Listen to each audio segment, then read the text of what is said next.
they say that discipline is the root of all good qualities.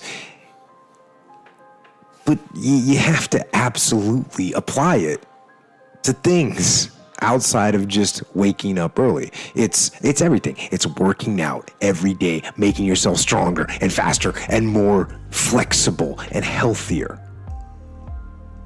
Discipline is eating the right foods to fuel your system.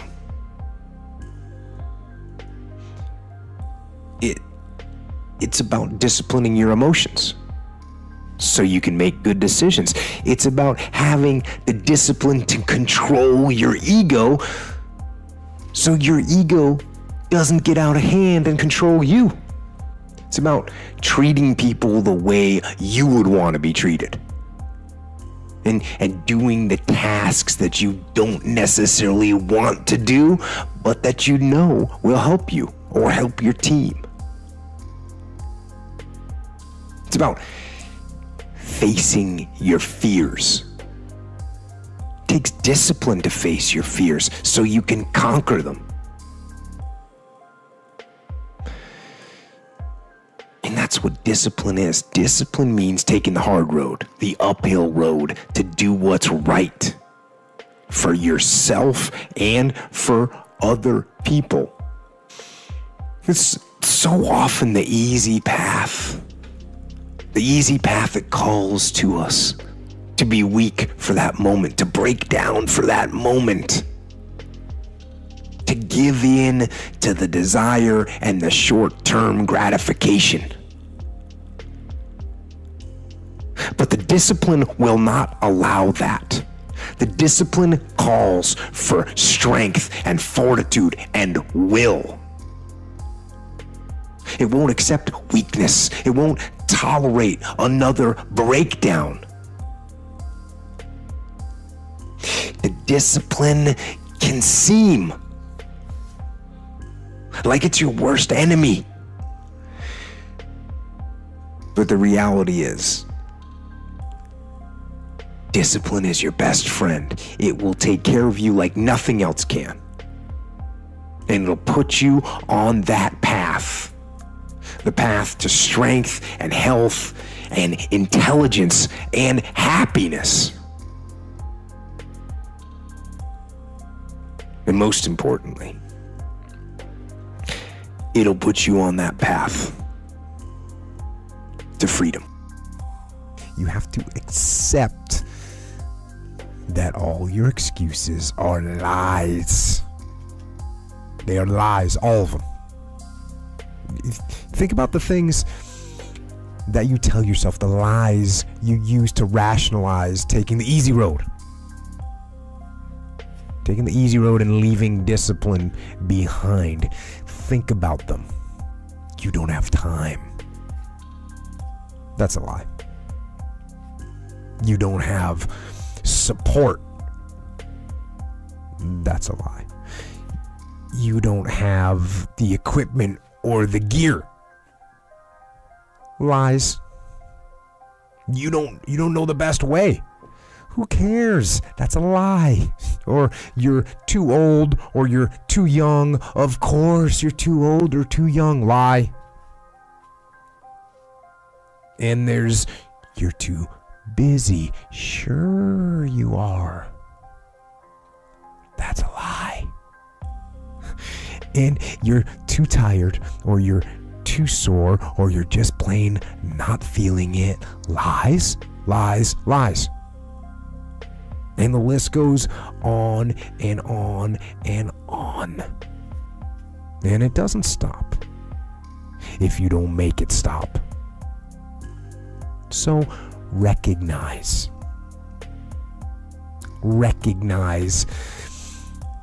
the excuses are not valid. They aren't. They're trumped up.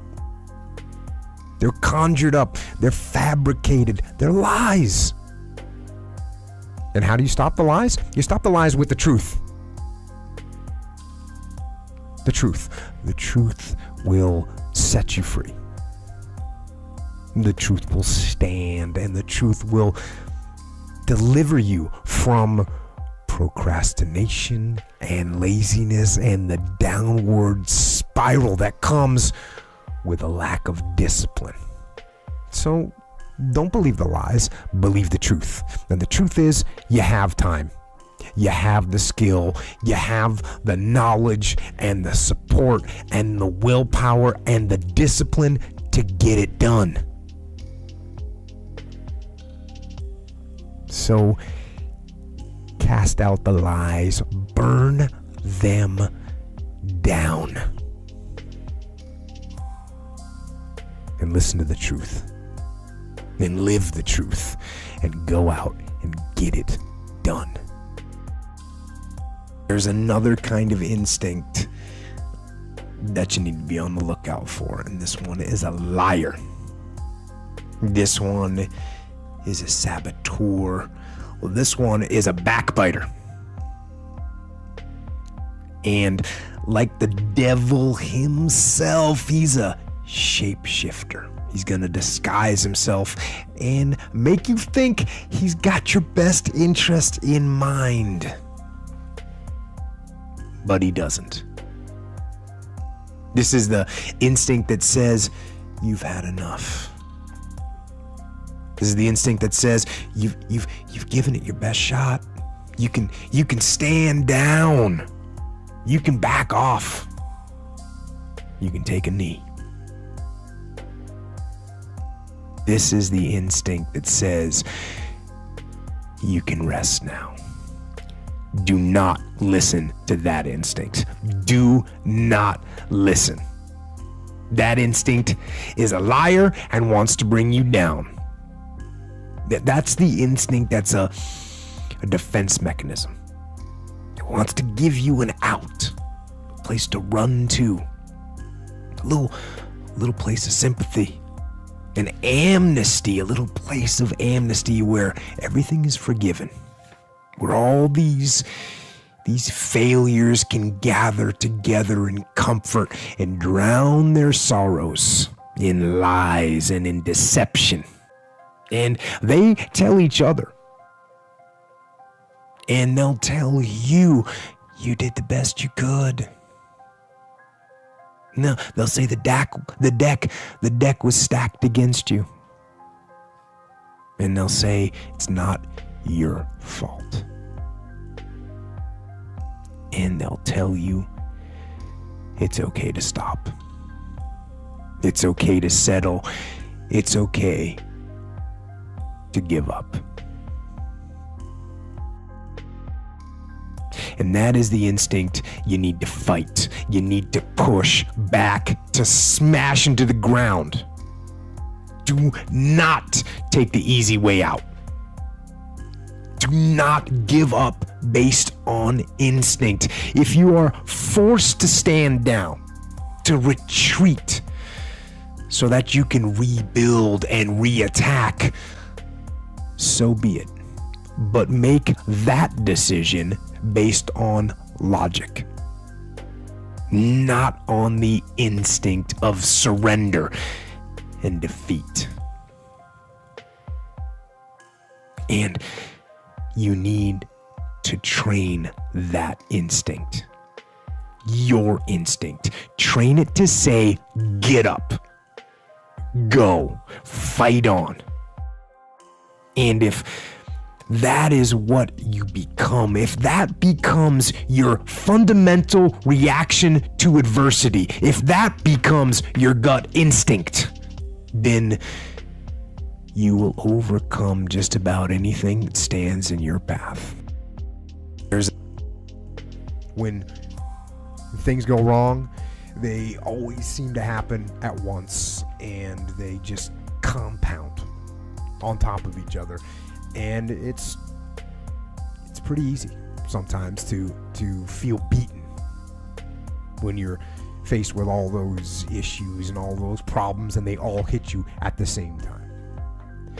But let me tell you, that doesn't mean give up. In fact, it means the opposite. It means it's time for you to fight harder, to dig in, people want to know how to stop the laziness, and they want to know how to stop the procrastination. And, they have some idea in their head, some kind of a vision of what they want to do. But they don't know where to start. They don't know where to start it, They don't know where to start. And so they say, hey, where do I start? And when's the best time to start? And I have a very simple answer for that. Here and now. That's it. You want to improve? You want to get better? You want to get on a workout program or a clean diet? You want to start a business? You want to write a book or make a movie or build a house or a computer or put together some mobile application? Where do you start? You start right here. And when do you start? You start right now. You initiate the action aggressively. You go. Because the idea isn't going to execute itself. And the book isn't going to write itself. And the weights out in the gym, they're not going to move themselves. You have to do it, and you have to do it now. And that means you got to stop thinking about it and stop dreaming about it and stop researching every aspect of it and reading all about it and debating the pros and cons of it. Just start doing it. Take that first step and make it happen. Get after it. And get after it here and now. Motivation it's kind of a strange word because it doesn't really mean what we think it means. We think it means that we're fired up to do something. We think that it means we're eager and passionate to make something happen. And we think that somehow we should just be able to turn on that eagerness and turn on that passion. But we can't. Because you just can't turn on passion. You can't just turn on the desire to execute a task. It just doesn't work that way. And honestly, that isn't even what motivate means. Motivate doesn't mean to yell and scream and encourage. No. To motivate actually means to provide a motive, a reason why. So to motivate someone is to explain to them why they're doing what they're doing, how it will help them, where it'll take them, why they should continue to work and to struggle and to fight. And when you need motivation yourself, don't look for someone to scream and yell. Don't look for someone else to give you motivation. Look at yourself. Look at yourself and remind yourself why. Why you are doing what you are doing. Remind yourself that this struggle, this temporary pain, this fight that you're in, this is what will make you stronger and faster and smarter and better. And then with that motivation, go forward into the fray, into the storm, into the heat of the battle where victory is. I don't really like those words. Self-help or self-management or self-improvement. I don't really like what those words have come to mean these days. Because there's a lot of people out there that are constantly trying to improve themselves by looking for the one change. The one change, right? The one change in their life that's going to make their dreams come true.